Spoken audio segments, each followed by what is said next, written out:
The South African Police Service was caught with their pants down in 2021 and have done absolutely nothing since that date to prepare themselves for a repeat of last year's violence. Strong words from the DA's Andrew Whitfield as the country marks a year since the unrest of July 2021. Whitfield says urgent attention needs to be given to the critical resource constraints in the police force, as well as the absence of quality training to prepare officers to deal with public disorder. Andrew Whitfield joins me now for more. Thank you very much for your time this evening. So let's talk first about the police's readiness just in terms of intelligence gathering. Do you think that's improved at all over the past year? No, only I don't. I don't believe it's improved at all. We know that Minister Cele is in the process of trying to capture the South African Police Service. Less than a year ago, he didn't even know who the head of crime intelligence was. Such was the rift between him and the former National Police Commissioner. Nothing has been done to restore confidence in crime intelligence. It remains a divided division within the South African Police Service, incapable of collecting the critical intelligence required to provide even a basic preemptive response to any violent unrest which may emerge. And as I've indicated in my statement today, we have this winter of discontent upon us, and we are now approaching a perfect storm which has all of the makings of potential conflict in the country. And unfortunately, on my assessment, the South African Police Service is simply not prepared to deal with that. So that's not just in terms of intelligence, that's also in terms of capacitation and especially training of public order policing units. You mentioned that quite prominently in your statement today. What do you think needs to happen? Well, I spent an entire week in KwaZulu-Natal last week visiting more than half a dozen police stations and many more communities, and engaging with dozens and dozens of police officers to find out for myself whether or not there have been any new training directives, any new protocols put in place, or any additional resources provided to what was ground zero during the violent unrest of July last year. And the answer from senior police officers and junior police officers was a resounding no. No measures in place, no additional resources, and I have the proof that nothing has been done to prepare. So even if SAPS has learned some lessons, they've not done anything from those learnings. And the proof is that in reply to a parliamentary question, we now know that 35% of the public order police fleet in the country is not operational. In KZN, it's more than 50%. In the Eastern Cape, it's more than 50%. And the same goes for Limpopo and the Free State. We know that there's a shortage of manpower in the public order police. That was a finding of the expert panel into the violent unrest. And we know that new troops will be sent. The problem is not necessarily just the boots on the ground, though. It is the absence of modern training techniques to prevent the violence from spreading and getting out of control, to be able to be responsive and to contain that violent unrest at source as quickly as possible, and to make sure that communities the community violence, or the violence in communities, is contained. There's been nothing of that sort put in place, and we even have 26% of visible policing vehicles which are not operational around the country, with less than 100,000 actual police boots on the ground.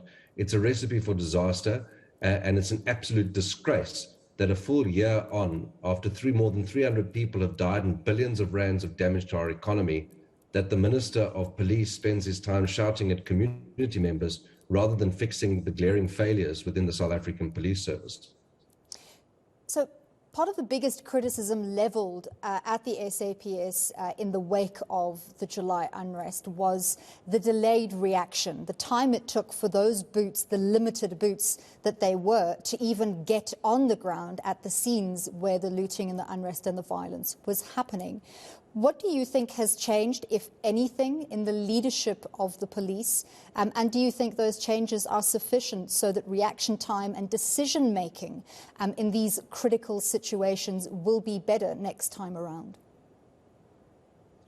Regrettably not, unfortunately. One thing that came out very strongly in the panel of experts report into the violent unrest, and something the DA has been saying for a very long time, is that the politicization of the police and the security agencies in general is a key part of the problem. The fact that the ANC ministers appear to have such intimate operational influence and interference in the day-to-day management of the South African Police Service and intelligence agencies is the root cause of the problem.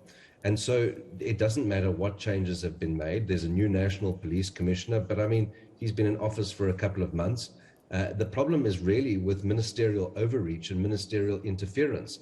Bheki Cele is completely unfit to hold the office he holds. He's not interested in being the minister. He actually wants to be the National Police Commissioner. And that came out very clearly in that report after the violent unrest last year. So no, I don't believe response times are going to have improved. In fact, if anything, they're going to be worse. We've got more and more vehicles in the workshops. We've got less and less boots on the ground. We've got more management dysfunction within the South African Police Service.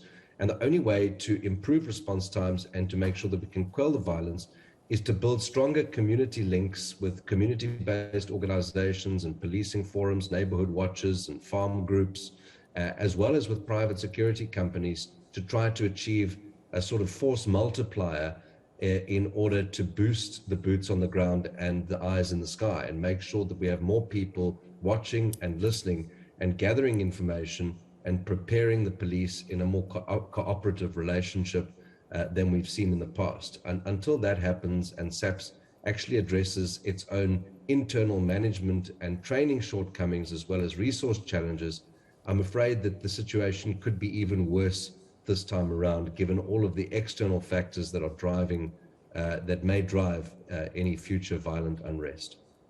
I don't know if you heard my earlier discussion with political analyst Moeletsi Mbeki, but he said that our preoccupation with holding the inciters or the masterminds of the July unrest to account and seeing them in orange jumpsuits, that we're merely looking for scapegoats, and that Police Minister Bheki Cele is only too happy to oblige, and that instead we should be looking at the main culprit, which is the ruling ANC. What does the DA think about holding the masterminds of the July unrest to account? Is it important? Should we be following it up on it?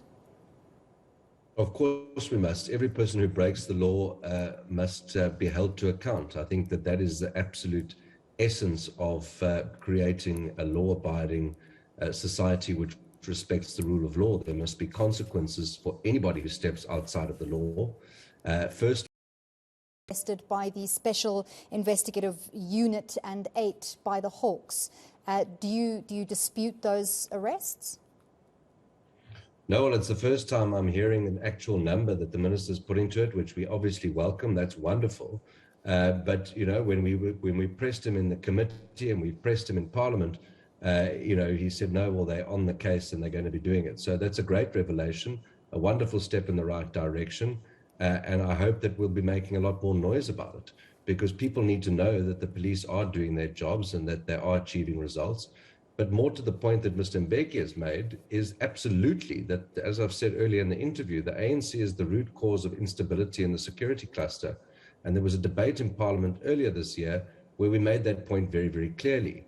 We do not believe that there's going to be stability in the security cluster until the ANC is removed from government. They've proved completely incapable of doing basic management in government and you know, enforcing good governance measures across the state. And the only way to turn the situation around is to remove the ANC in 2024 and establish a new government that can start to do the things the right way, and to make sure that we stick to the rule of law, that we don't allow capture by factional interests of political parties of key state agencies such as the police, and that we keep Minister Cele as far away from the police as possible. Well, thank you very much for your insights as we reflect on the July unrest a year on. That was the DA MP, Andrew Whitfield.